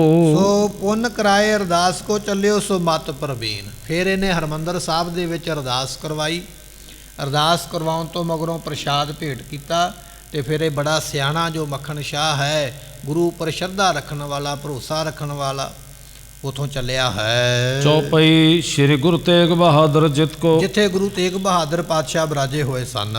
ਗਮਨੇ ਹੋਤੇ ਚਲਿਓ ਤਬ ਤਿਤ ਕੋ। ਇਸ ਨੇ ਸੁਣ ਲਿਆ, ਇਹਨੂੰ ਪਤਾ ਲੱਗ ਗਿਆ, ਕਿਸੇ ਨੇ ਦੱਸ ਦਿੱਤਾ ਵੀ ਮਹਾਰਾਜ ਉੱਤਰ ਦੀ ਸਾਈਡ ਨੂੰ ਗਏ ਨੇ, ਵੱਲਾ ਨਾਮ ਦਾ ਪਿੰਡ ਹੈ, ਸਿੱਖ ਦੇ ਘਰੇ ਬੈਠੇ ਇਸ ਤਰ੍ਹਾਂ ਪੁੱਛ ਪਛਾ ਕੇ ਵੀ ਉਧਰ ਨੂੰ ਚੱਲ ਪਿਆ ਹੈ। ਅਦਕ ਪ੍ਰਸੰਨ ਹੋਏ ਤਿਸ਼ਨ ਤੇ ਮੈਂ, ਕਹਿਣ ਲੱਗੇ ਉਸ ਵੇਲੇ ਸਤਿਗੁਰੂ ਪਾਤਸ਼ਾਹ ਜੀ ਬੜੇ ਪ੍ਰਸੰਨ ਹੋ ਕੇ ਮਹਿਮਾ ਸਤਿਗੁਰ ਕੀ ਲਖ ਮਨ ਤੇ ਮੈਂ, ਕਹਿਣ ਲੱਗੇ ਵੀ ਇਹਨੇ ਵੀ ਮਹਿਮਾ ਜਾਣ ਲਈ ਹੈ। ਇਸ ਮੱਖਣ ਸ਼ਾਹ ਨੇ ਗੁਰੂ ਦੀ ਮਹਿਮਾ ਜਾਣ ਕੇ ਬੜਾ ਪ੍ਰਸੰਨ ਹੋਇਆ ਹੈ। ਸਹਿਨਸ਼ੀਲ ਜਨ ਕੇ ਨ ਸਮਨ, ਸੋ ਮਨ ਵਿੱਚ ਸੋਚਦਾ ਹੈ ਗੁਰੂ ਤੇਗ ਬਹਾਦਰ ਪਾਤਸ਼ਾਹ ਜੀਆਂ ਦੇ ਸਮਾਨ ਕਿਸੇ ਦੇ ਮਨ ਵਿੱਚ ਵੀ ਸਹਿਣਸ਼ੀਲਤਾ ਨਹੀਂ ਹੈ। ਕਿੰਨਾ ਬਚਨ ਸਹਾਰਨ ਦੀ, ਅਜਰ ਸ਼ਕਤੀਆਂ ਨੂੰ ਜਰਨ ਦੀ ਸਤਿਗੁਰੂ ਪਾਤਸ਼ਾਹ ਜੀ ਸ਼ਕਤੀ ਰੱਖਦੇ ਹਨ। ਸਰਵ ਸ਼ਕਤ ਧਰ ਸ਼੍ਰੀ ਭਗਵਾਨੋ, ਤੇ ਸਤਿਗੁਰੂ ਪਾਤਸ਼ਾਹ ਮਹਾਰਾਜ ਸਾਹਿਬ ਜੀ ਸਾਰੀਆਂ ਸ਼ਕਤੀਆਂ ਨੂੰ ਧਾਰਨ ਕਰਨ ਦੇ ਸਮਰੱਥ ਹਨ। ਮਗ ਮਹਿ ਇਮਠਾਨਤ ਵਡਿਆਈ, ਇਸ ਤਰ੍ਹਾਂ ਮਹਾਰਾਜ ਦੀ ਵਡਿਆਈ ਕਰਦਾ ਹੋਇਆ, ਸੋਚਦਾ ਹੋਇਆ ਆਪਣੇ ਮਨ ਦੇ ਵਿੱਚ ਮੱਖਣ ਸ਼ਾਹ ਤੁਰਿਆ ਆਉਂਦਾ ਹੈ। ਪਹੁੰਚੋ ਗ੍ਰਾਮ ਗੁਰੂ ਜਿਸ ਥਾਏ, ਜਿਸ ਨਗਰ ਦੇ ਵਿੱਚ ਵੱਲਾ ਉਸ ਪਿੰਡ ਦਾ ਨਾਮ ਹੈ, ਅੱਜ ਵੀ ਇਹ ਨਗਰ ਵਸਿਆ ਹੋਇਆ ਹੈ। ਹੁਣ ਇਸ ਨਗਰ ਦੇ ਵਿੱਚ ਇੱਕ ਬਹੁਤ ਵੱਡਾ ਹਸਪੀਟਲ ਬਣਿਆ ਹੋਇਆ ਸੰਗਤਾਂ ਦੀ ਸੇਵਾ ਵਾਸਤੇ। ਸੋ ਇਸ ਨਗਰ ਦੀ ਸਾਈਡ ਨੂੰ ਇੱਧਰ ਨੂੰ ਮੱਖਣ ਸ਼ਾਹ ਤੁਰਿਆ ਆਉਂਦਾ ਹੈ। ਵਹਿਰ ਗ੍ਰਾਮ ਤੇ ਕੀਨਸ ਡੇਰਾ, ਸਤਿਗੁਰਾਂ ਨੇ ਪਿੰਡ ਤੋਂ ਬਾਰ-ਬਾਰ ਸਿੱਖ ਦੇ ਘਰੇ ਡੇਰਾ ਕੀਤਾ। ਅੱਜ ਵੀ ਮਹਾਰਾਜ ਦੀ ਯਾਦ ਵਿੱਚ ਉੱਥੇ ਗੁਰੂ ਘਰ ਬਣਿਆ ਹੋਇਆ ਹੈ, ਜਿੱਥੇ ਮਹਾਰਾਜ ਆ ਕੇ ਬਿਰਾਜੇ ਸਨ। ਵਸਤ ਸੰਭਾਰ ਧਰੀ ਤਿਸ ਬੇਰਾ, ਤੇ ਸਾਰੀਆਂ ਵਸਤੂਆਂ ਸੰਭਾਲੀਆਂ ਹੋਈਆਂ। ਅੰਮ੍ਰਿਤਸਰ ਨੂੰ ਜਿਹੜਾ ਮਹਿਤੇ ਨੂੰ ਰੋਡ ਆਉਂਦਾ ਹੈ, ਉਸ ਰੋਡ ਦੇ ਉੱਪਰ ਅੱਜ ਵੀ ਇਹ ਗੁਰੂ ਦੀ ਯਾਦ ਵਿੱਚ ਉਹ ਬਣਿਆ ਹੋਇਆ ਗੁਰਦੁਆਰਾ ਆਪਾਂ ਦਰਸ਼ਨ ਕਰ ਸਕਦੇ ਹਾਂ। ਸਰਵ ਭਾਂਤ ਤੇ ਕਰਤ ਕਰਾਈ, ਸਾਰੇ ਤਰੀਕਿਆਂ ਦੇ ਨਾਲ ਤਕੜਾਈ ਕਰਕੇ ਮਦਰ ਦੇਸ਼ ਨਰ ਜਾਨ ਖੁਟਾਈ, ਸੋ ਜਾਣਿਆ ਇਸ ਨੇ ਵੀ ਇਹ ਪੰਜਾਬ ਦੇ ਲੋਕ ਨੇ ਕੁਝ ਨਾ ਕੁਝ ਖੋਟਾ ਕਰਮ ਕਰ ਸਕਦੇ ਨੇ। ਮੱਖਣ ਸ਼ਾਹ ਜਾਣਦਾ ਵੀ ਇਹ ਲੋਕ ਸ਼ੁਰੂ ਤੋਂ ਲੜਨਾ ਲੜਾਉਣਾ ਹੀ ਜਾਣਦੇ ਨੇ ਤੇ ਇਹਨਾਂ ਦਾ ਕੋਈ ਪਤਾ ਨਹੀਂ ਇਹਨਾਂ ਨੇ ਕਦੋਂ ਕੀ ਕਰ ਦੇਣਾ ਹੈ। ਜਿਵੇਂ ਧੀਰਮਲ ਗੁਰੂ ਤੇਗ ਬਹਾਦਰ ਪਾਤਸ਼ਾਹ ਤੇ ਗੋਲੀ ਚਲਾ ਸਕਦਾ, ਧੀਰਮਲ ਵਰਗੇ ਕਈ ਇੱਥੇ ਹੋਣਗੇ ਜਿਹੜੇ ਵੈਰ ਰੱਖਦੇ ਹੋਣਗੇ। ਇਸ ਕਰਕੇ ਮੱਖਣ ਸ਼ਾਹ ਪੂਰੀ ਤਕੜਾਈ ਦੇ ਨਾਲ ਗਿਆ ਸੀ, ਹਥਿਆਰ ਲੈ ਕੇ, ਆਪਣੇ ਬੰਦੇ ਨਾਲ ਲੈ ਕੇ ਪੂਰੀ ਇਸ ਨੇ ਆਪਣੀ ਜਿਹੜੀ ਹੈ ਉਹ ਤਕੜਾਈ ਕੀਤੀ ਹੋਈ ਹੈ। ਮਿਲਿਓ ਗੁਰੂ ਸੰਗ ਬੰਧਨ ਧਾਰਾ, ਸਤਿਗੁਰਾਂ ਨੂੰ ਮਿਲਿਆ ਤੇ ਆ ਕੇ ਨਮਸਕਾਰ ਕੀਤੀ ਹੈ। ਪਰ ਸਭ ਪ੍ਰਸੰਗ ਭਾਤ ਥਾ ਉਸ ਉਚਾਰਾ, ਵੇਲੇ ਸਾਰੀ ਗੱਲਬਾਤ ਜਿਹੜੀ ਹੈ ਉਹ ਇਸ ਨੂੰ ਦੱਸ ਦਿੱਤੀ ਹੈ। ਲੋ ਮਸੰਦਨ ਕੋ ਧਨ ਕੇਰੇ, ਕਹਿਣ ਲੱਗੇ ਜੀ ਇਹ ਮਸੰਦਾਂ ਨੂੰ ਉਸ ਵੇਲੇ ਸੋ ਧਨ ਦਾ ਲੋਭ ਹੈ, ਇਹ ਧਨ ਦੇ ਲੋਭ ਦੇ ਨਾਲ ਭਰੇ ਹੋਏ ਹਨ। ਬੇਮੁਖ ਭਏ ਕਪਾਟ ਸੋ ਇਹ ਭੀਰੀ, ਤਾਂ ਮਹਾਰਾਜ ਬੇਮੁਖ ਹੋਏ ਨੇ। ਮੱਖਣ ਸ਼ਾਹ ਕਹਿਣ ਲੱਗ ਪਿਆ ਮਹਾਰਾਜ ਤੁਸੀਂ ਆ ਗਏ, ਤੇ ਉਹਨਾਂ ਨੇ ਬਾਅਦ ਵਿੱਚ ਦਰਵਾਜ਼ੇ ਵੀ ਖੋਲ ਦਿੱਤੇ, ਸੰਗਤ ਨੂੰ ਵੀ ਆਵਾਜ਼ ਮਾਰ ਲਈ, ਇਸ਼ਨਾਨ ਵੀ ਪਾਣ ਵੀ ਹੋ ਗਿਆ। ਦੱਸਦਾ ਪਿਆ ਪਾਤਸ਼ਾਹ ਜੀ ਇਹ ਲੋਭੀ ਲੋਕ ਨੇ ਜਿਨ੍ਹਾਂ ਨੇ ਤੁਹਾਡਾ ਆਉਣਾ ਸੁਣ ਕੇ ਪਾਪ ਕੀਤਾ ਹੈ। ਅਜੋ ਨ ਸ਼ਰਦਾ ਜਿਨ ਕੇ ਭਈ, ਇਹਨਾਂ ਦੇ ਹਿਰਦੇ ਵਿੱਚ, ਹਿਰਦੇ ਘਰ ਦੇ ਵਿੱਚ ਮਾਸਾ ਜਿੰਨੀ ਵੀ ਸ਼ਰਧਾ, ਥੋੜਾ ਜਿੰਨੀ ਵੀ ਸ਼ਰਧਾ ਜਾਂ ਭਰੋਸਾ ਨਹੀਂ ਹੈ। ਕੌਣ ਗੁਰੂ ਪਾਰ ਰੁਖ ਨਹਿ ਗੁਰੂ ਆਈ, ਕੌਣ ਹੈ ਇਹਨਾਂ ਨੂੰ ਪਰਖ ਕਰਨੀ ਨਹੀਂ ਆਈ, ਇਹਨਾਂ ਨੂੰ ਪਰਖਿਆ ਹੀ ਨਹੀਂ ਗਿਆ ਵੀ ਗੁਰੂ ਕੌਣ ਹੈ। ਹਾਲੇ ਵੀ ਅੱਗੇ ਪਿੱਛੇ ਵੱਜਦੇ ਫਿਰਦੇ ਹਨ। ਮੈਂ ਤਰਜਨ ਕਰ ਸੁਜਸ ਉਚਾਰਾ, ਮਹਾਰਾਜ ਮੈਂ ਫਿਰ ਤੁਹਾਡਾ ਜਿਹੜਾ ਜਸ ਹੈ ਇਹਨਾਂ ਨੂੰ ਤਾੜ ਕੇ ਉਸ ਵੇਲੇ ਦੱਸਿਆ ਵੀ ਇਹੋ ਹੀ ਗੁਰੂ ਨੇ ਮਸੰਦੋ ਜਿਨ੍ਹਾਂ ਨੂੰ ਤੁਸੀਂ ਨਮਸਕਾਰ ਨਹੀਂ ਕਰਦੇ ਹੋ। ਤਬ ਮਿਲਵੇ ਹਿਤ ਇਤ ਪਗ ਧਾਰਾ, ਮਹਾਰਾਜ ਇਹ ਤਾਂ ਆਏ ਨੇ ਤੁਹਾਡੇ ਕੋਲ ਇੱਥੇ ਮਿਲਣ ਵਾਸਤੇ, ਨਹੀਂ ਤੇ ਇਹਨਾਂ ਨੇ ਕਿੱਥੇ ਆਉਣਾ ਸੀਗਾ। ਇਹਨਾਂ ਨੂੰ ਮੈਂ ਦੱਸਿਆ ਵੀ ਇਹ ਗੁਰੂ ਪਾਤਸ਼ਾਹ ਪੂਰੇ ਨੇ, ਫਿਰ ਇੱਧਰ ਨੂੰ ਚੱਲੇ ਹਨ। ਧਨ ਹਿਤ ਗੁਰੂ ਸਥਾਨ ਸੰਭਾਰੇ, ਸਤਿਗੁਰੂ ਪਾਤਸ਼ਾਹ ਇਹ ਜਾਣਦੇ ਸਨ ਵੀ ਮਹਾਰਾਜ ਕਿਤੇ ਇੱਥੇ ਆਪਣਾ ਸਥਾਨ ਸਾਂਭ ਨਾ ਲੈਣਾ ਕਰਨ। ਲੋਭ ਹਿਤੇ ਡਹਿਕਾਏ ਉਦਾਰੇ, ਇਹਨਾਂ ਦੇ ਹਿਰਦੇ ਵਿੱਚ ਲੋਭ ਸੀਗਾ ਤੇ ਲੋਭ ਦੇ ਇਹ ਡਸੇ ਹੋਏ ਡੰਗੇ ਹੋਏ ਹਨ। ਜੇ ਕਰ ਇਲੋ ਸਜਾਏ ਨ ਬਨੇ, ਮਹਾਰਾਜ ਜੇ ਇਹਨਾਂ ਨੂੰ ਸਜ਼ਾ ਦੇਣੀ ਨਾ ਕੀਤੀ, ਮੱਖਣ ਸ਼ਾਹ ਦਾ ਹਾਲੇ ਵੀ ਇਰਾਦਾ ਹੈ ਵੀ ਮਹਾਰਾਜ ਹੁਣੀ ਮੈਨੂੰ ਕਹਿ ਦੇਣ ਤੇ ਮੈਂ ਇਹਨਾਂ ਨੂੰ ਥੋੜੀ ਥੋੜੀ ਸਜ਼ਾ ਦੇ ਕੇ ਆਵਾਂ। ਕਹਿਣ ਲੱਗਾ ਮਹਾਰਾਜ ਜੇ ਇਹਨਾਂ ਨੂੰ ਹਾਲੇ ਵੀ ਆਪਾਂ ਸਜ਼ਾ ਨਾ ਦਿੱਤੀ ਤੇ ਕਰ ਹੰਕਾਰ ਅਫਰ ਹੈ ਤੇ ਘਨੇ, ਇਹਨਾਂ ਨੇ ਹੰਕਾਰ ਕਰਕੇ ਹੋਰ ਆਫਰ ਜਾਣਾ ਹੈ। ਜਿਵੇਂ ਸੱਪ ਜਿਹੜਾ ਹੈ ਹੰਕਾਰ ਦੇ ਵਿੱਚ ਆ ਕੇ ਵਾਰ-ਵਾਰ ਫਨ ਚੁੱਕ ਕੇ ਪੈਂਦਾ ਹੈ। ਮਹਾਰਾਜ ਜੇ ਅੱਜ ਇਹਨਾਂ ਨੂੰ ਸਜ਼ਾ ਨਾ ਦਿੱਤੀ, ਇਹਨਾਂ ਨੇ ਹੰਕਾਰ ਵਿੱਚ ਹੋਰ ਆਫਰ ਜਾਣਾ ਹੈ। ਤੁਮ ਤੇ ਸ਼ੰਕਤ ਮੈਂ ਅਬ ਰਹਿਓ, ਮਹਾਰਾਜ ਮੈਂ ਤੇ ਤੁਹਾਡੇ ਕੋਲੋਂ ਡਰਦਾ ਰਿਹਾ ਵੀ ਜੇ ਮੈਂ ਸਜ਼ਾ ਦਿੱਤੀ ਤੇ ਕਿਤੇ ਮਹਾਰਾਜ ਨਾਲ ਨਾਰਾਜ਼ ਹੋ ਜਾਣ। ਮੈਂ ਤੇ ਤੁਹਾਡੇ ਵਾਲੇ ਪਾਸਿਓਂ ਡਰਿਆ ਹਾਂ। ਤਰਾਸ ਦੇਨ ਕੋ ਨ ਕੁਛ ਕਹਿਓ, ਮਹਾਰਾਜ ਮੈਂ ਕੋਈ ਡਰ ਦਿੱਤਾ ਨਹੀਂ, ਕਿਉਂਕਿ ਡਰ ਮੈਨੂੰ ਸੀ ਤੁਹਾਡਾ ਨਹੀਂ ਤੇ ਮੈਂ ਇਹਨਾਂ ਨੂੰ ਚੰਗੀ ਸਜ਼ਾ ਦੇਣੀ ਹੈ। ਸੁਨ ਸ਼੍ਰੀ ਤੇਗ ਬਹਾਦਰ ਸੁਆਮੀ। ਸਵਾਮੀ ਮਾਲਕ ਸਤਿਗੁਰੂ ਜੀ ਤੇਗ ਬਹਾਦਰ ਮਹਾਰਾਜ ਸਾਹਿਬ ਜੀਆਂ ਨੇ ਸੁਣ ਕੇ ਬਚਨ ਉਸ ਵੇਲੇ ਬੋਲੇ ਜਾਨ ਮਸੰਦਨ ਖਾਮੀ। ਪਸੰਦਾਂ ਦੀ ਖੋਟ ਜਾਣ ਕੇ, ਕਚਿਆਈ ਜਾਣ ਕੇ, ਮਾੜਾ ਕਰਮ ਕੀਤਾ ਜਾਣ ਕੇ ਮਹਾਰਾਜ ਉਸ ਵੇਲੇ ਕਹਿਣ ਲੱਗੇ ਹਨ, ਇਨਹੁ ਸਜਾਏ ਦੇਨ ਕੋ ਭਾਰੀ। ਮਹਾਰਾਜ ਕਹਿਣ ਲੱਗੇ ਮੱਖਣ ਸ਼ਾਹ ਤੂੰ ਤੇ ਥੋੜੀ ਥੋੜੀ ਸਜ਼ਾ ਦੇਣੀ ਹੈ, ਥੋੜਾ ਥੋੜਾ ਕੁੱਟ ਲਵੇਂਗਾ, ਮਾਰ ਲਵੇਂਗਾ, ਪਰ ਅਸੀਂ ਇਹਨਾਂ ਨੂੰ ਤਕੜੀ ਸਜ਼ਾ ਦੇਣੀ ਚਾਹੁੰਦੇ ਆ, ਭਾਰੀ ਸਜ਼ਾ ਇਹਨਾਂ ਨੂੰ ਦੇਣੀ ਹੈ। ਉਪਜਹਿ ਗੋ ਇੱਕ ਪੁਰਖ ਅਗਾਰੀ। ਸਤਿਗੁਰਾਂ ਨੇ ਫਿਰ ਇਸ਼ਾਰਾ ਕੀਤਾ ਮੱਖਣ ਸ਼ਾਹ ਨੂੰ, ਕਹਿਣ ਲੱਗੇ ਆਉਣ ਵਾਲਾ ਸਮਾਂ ਬੜਾ ਬਲਵਾਨ ਹੈ ਮੱਖਣ ਸ਼ਾਹ, ਇੱਕ ਬੜਾ ਭਾਰੀ ਪੁਰਖ ਪੈਦਾ ਹੋਣਾ ਜਿਹਨੇ ਸਾਡੀ ਗੁਰਤਾ ਗੱਦੀ ਤੇ ਬੈਠਣਾ। ਜਦੋਂ ਉਹ ਬੈਠਣਗੇ 10ਵੇਂ ਰੂਪ ਦੇ ਵਿੱਚ, ਉਦੋਂ ਉਹਨਾਂ ਨੇ ਇਹਨਾਂ ਦੁਸ਼ਟਾਂ ਨੂੰ ਸਜ਼ਾ ਦੇਣੀ ਹੈ। ਕਰੇ ਤਾੜਨਾ ਪ੍ਰਾਨ ਨਹਾਨੈ। ਤੇ ਉਹ ਇਹਨਾਂ ਨੂੰ ਤਾੜਨਾ ਕਰਨਗੇ, ਤੂੰ ਤੇ ਕੁੱਟ ਮਾਰ ਕੇ ਛੱਡ ਦੇਣਾ, ਪਰ ਜਿਹੜਾ 10ਵਾਂ ਰੂਪ ਆਵੇਗਾ ਉਹਨਾਂ ਨੇ ਇਹਨਾਂ ਦੀ ਜਾਨ ਹੀ ਲੈ ਲੈਣੀ ਹੈ, ਇਹਨਾਂ ਦੀ ਜਾਨ ਹੀ ਕੱਢ ਲੈਣੀ ਹੈ ਸਰੀਰ ਦੇ ਵਿੱਚੋਂ। ਐਸੀ ਉਹਨਾਂ ਨੇ ਕਠਨ ਇਹਨਾਂ ਨੂੰ ਸਜ਼ਾ ਦੇਣੀ ਹੈ। ਜਰਾਂ ਉਖਾਰੈ ਕੋਈ ਕਮਾਨੈ। ਤੇ ਇਹਨਾਂ ਦੀਆਂ ਜੜ੍ਹਾਂ ਪੁੱਟੀਆਂ ਜਾਣਗੀਆਂ ਤੇ ਇਹਨਾਂ ਨੂੰ ਮੰਨੇਗਾ ਕੋਈ ਨਹੀਂ। ਹੁਣ ਤੇ ਮਸੰਦਾਂ ਦੇ ਮਨ ਵਿੱਚ ਇਹ ਹੈ ਨਾ ਵੀ ਗੁਰੂ ਅਸੀਂ ਬਣਾਉਂਦੇ, ਜਿਹਦੀ ਚਾਹੀਏ ਪੂਜਾ ਕਰਵਾਈਏ, ਜੋ ਅਸੀਂ ਚਾਹੀਏ ਹੋ ਸਕਦਾ, ਸਾਡੀ ਇੰਨੀ ਪਹੁੰਚ ਹੈ। ਮਹਾਰਾਜ ਕਹਿਣ ਲੱਗੇ 10ਵਾਂ ਰੂਪ ਹੀ ਇਹੋ ਜਿਹਾ ਆਵੇਗਾ, ਇਹਨਾਂ ਦੀਆਂ ਇਹੋ ਜਿਹੀਆਂ ਜੜ੍ਹਾਂ ਪੱਟਾਂਗੇ ਵੀ ਇਹਨਾਂ ਨੂੰ ਮੰਨੇਗਾ ਹੀ ਕੋਈ ਨਹੀਂ, ਇਹਨਾਂ ਦਾ ਮੂਲ ਮੁੱਦਾ ਹੀ ਖਤਮ ਹੋ ਜਾਏਗਾ। ਇਹ ਅਸੀਂ ਆਉਣ ਵਾਲੇ ਸਮੇਂ ਵਿੱਚ ਕਰਮ ਕਰਨਾ ਹੈ। ਕਰਿਓ ਕ੍ਰਿਤ ਕੋ ਤਾ ਫਲ ਪਾਵੇ। ਜਿਵੇਂ ਦਾ ਕੰਮ ਕੀਤਾ ਉਵੇਂ ਦਾ ਫਲ ਪਾਉਣਗੇ। ਗੁਰ ਸਿੱਖ ਆਪਣੇ ਮੁਖ ਨ ਲਾਵੇ। ਤੇ ਸਾਡੇ ਸਿੱਖ ਆਉਣ ਵਾਲੇ ਸਮੇਂ ਵਿੱਚ ਇਹਨਾਂ ਨੂੰ ਮੂੰਹ ਨਹੀਂ ਲਾਉਣਗੇ। ਤੇ ਅੱਜ ਇਹੋ ਜਿਹਾ ਸਮਾਂ ਬਣਿਆ, ਕਦੇ ਇਹ ਸ਼ਬਦ ਬੜਾ ਸਤਿਕਾਰਯੋਗ ਸੀਗਾ, ਜਿਹਨੂੰ ਮਸੰਦ ਕਹਿਣਾ ਹਿਸਾਬ ਨਾਲ ਵਡਿਆਈ ਦੇਣ ਵਾਲੀ ਗੱਲ ਸੀ, ਬੜਾ ਵੱਡਾ ਸ਼ਬਦ ਸੀਗਾ ਮਸੰਦ ਕਹਿ ਕੇ ਵਡਿਆਈ ਦੇਣ। ਤੇ ਅੱਜ ਜਿਹੜਾ ਮਾੜਾ ਕਰਮ ਕਰੇ, ਪਾਪ ਕਰੇ, ਉਹਨੂੰ ਮਸੰਦ ਕਿਹਾ ਜਾਂਦਾ ਹੈ। ਅੱਜ ਉਹ ਸ਼ਬਦ ਇੱਕ ਗਾਲ ਬਣ ਗਿਆ, ਅੱਜ ਉਹ ਸ਼ਬਦ ਇੰਨਾ ਮਾੜਾ ਬਣ ਗਿਆ ਵੀ ਜਿਹਦੇ ਨਾਮ ਦੇ ਨਾਲ ਲੱਗਦਾ ਉਹਦਾ ਨਾਮ ਹੀ ਕਲੰਕੀ ਹੋ ਜਾਂਦਾ ਹੈ। ਪਾਤਸ਼ਾਹ ਕਹਿਣ ਲੱਗੇ ਇਹਨਾਂ ਮਸੰਦਾਂ ਦਾ ਨਾਂ ਇੰਨਾ ਖਰਾਬ ਹੋ ਜਾਏਗਾ ਕਿ ਕੋਈ ਆਪਣੇ ਆਪ ਨੂੰ ਮਸੰਦ ਕੁਹਾਏਗਾ ਹੀ ਨਹੀਂ। ਇਹ ਸ਼ਬਦ ਜਿਹੜਾ ਹੈ ਗਾਲ ਨਾਲੋਂ ਵੀ ਮੰਦਾ ਹੋ ਜਾਏਗਾ, ਜਿਹੜਾ ਨਾਂ ਨੂੰ ਬਦਨਾਮ ਕਰ ਦੇਵੇਗਾ। ਇਮ ਕਹਿ ਸਤਿਗੁਰ ਸੁਖ ਪਤ ਧਾਰੀ। ਇਸ ਤਰ੍ਹਾਂ ਮਹਾਰਾਜ ਜੀ ਉਸ ਵੇਲੇ ਕਹਿ ਕੇ ਤੇ ਪਾਤਸ਼ਾਹ ਜੀ ਫਿਰ ਮੱਖਣ ਗਾ ਨਿਜ ਸਿਵਰ ਮਝਾਰੀ। ਮੱਖਣ ਸ਼ਾਹ ਆਪਣੇ ਡੇਰੇ ਆਪਣੀਆਂ ਫੌਜਾਂ ਵਿੱਚ ਚਲਾ ਗਿਆ ਹੈ। ਸੁਪਤ ਭਏ ਸੁਖ ਨਿਸਾ ਬਿਤਾਈ। ਕਹਿੰਦੇ ਵੀ ਇਸ ਤਰ੍ਹਾਂ ਮਹਾਰਾਜ ਜੀਆਂ ਨੇ ਸੁਖ ਦੇ ਨਾਲ ਉੱਥੇ ਰਾਤ ਬਤੀਤ ਕੀਤੀ ਹੈ। ਜਾਗੇ ਬਹੁਤ ਪ੍ਰਾਤ ਹੋਏ ਆਈ। ਤੇ ਜਦੋਂ ਦਿਨ ਚੜਿਆ ਮਹਾਰਾਜ ਜਾਗ ਪਏ। ਹੁਣ ਅੰਮ੍ਰਿਤਸਰ ਦੀ ਸੰਗਤ ਨੂੰ ਪਤਾ ਲੱਗ ਗਿਆ ਵੀ ਮਹਾਰਾਜ ਨੇ ਆਖਿਆ ਅੰਮ੍ਰਿਤਸਰੀਏ ਅੰਦਰ ਸੜੀਏ। ਸੰਗਤਾਂ ਨੇ ਆਖਿਆ ਪਾਪ ਤੇ ਮਸੰਦਾਂ ਨੇ ਕੀਤਾ, ਤੇ ਬਚਨ ਸਾਡੇ ਵਾਸਤੇ ਨਾ ਕਿਤੇ ਹੋ ਗਿਆ ਹੋਵੇ। ਮਾਈਆਂ ਬੀਬੀਆਂ ਇਕੱਠੀਆਂ ਹੋ ਕੇ ਇਸ ਇਲਾਕੇ ਦੀਆਂ ਪ੍ਰਸ਼ਾਦਾ ਬਣਾ ਕੇ, ਨਾਲ ਮਿੱਠਾ ਬਣਾ ਕੇ, ਕੁਝ ਵਸਤੂਆਂ ਨਾਲ ਲੈ ਕੇ ਮਹਾਰਾਜ ਦੇ ਕੋਲ ਆਈਆਂ, ਮੱਥਾ ਟੇਕਿਆ। ਪਾਤਸ਼ਾਹ ਜੀ ਸਾਡਾ ਕੋਈ ਕਸੂਰ ਨਹੀਂ ਹੈ, ਆਪ ਜੀ ਨੇ ਬਚਨ ਕੀਤਾ ਹੈ, ਸਾਨੂੰ ਤੇ ਬਖਸ਼ ਲਵੋ। ਸਤਿਗੁਰੂ ਕਹਿਣ ਲੱਗੇ ਬਚਨ ਤੁਹਾਡੇ ਵਾਸਤੇ ਨਹੀਂ, ਇਹ ਬਚਨ ਮਸੰਦਾਂ ਵਾਸਤੇ ਹੈ। ਤੇ ਸਤਿਗੁਰਾਂ ਨੇ ਉੱਥੇ ਫਿਰ ਬਚਨ ਕੀਤਾ, ਮਾਈਆਂ ਰੱਬ ਰਜਾਈਆਂ। ਇਹ ਬਚਨ ਫਿਰ ਉੱਥੇ ਨਾਵੇਂ ਪਾਤਸ਼ਾਹ ਨੇ ਬਖਸ਼ਿਆ, ਤੇ ਬਖਸ਼ ਕੇ ਇਹਨਾਂ ਨੂੰ ਕਿਰਤਾਰਥ ਕੀਤਾ। ਇਤਿਹਾਸ ਆਪਾਂ ਕੱਲ੍ਹ ਦੇ ਦੀਵਾਨ ਵਿੱਚ ਇੱਥੋਂ ਫਿਰ ਅੱਗੇ ਸਰਵਣ ਕਰਾਂਗੇ। ਸਮੇਂ ਦੀ ਸਮਾਪਤੀ, ਭੁੱਲਾਂ ਦੀ ਮੁਆਫੀ। ਬਚਨ ਗੁਰੂ ਕਾ ਹਿਰਦੇ ਵਸੇ, ਭੁੱਲਾਂ ਦਾਸ ਦੀਆਂ ਮੁਆਫ ਕਰਨੀਆਂ। ਲੇਖਾ ਕਥਾ ਨ ਛੂਟੀ ਹੈ।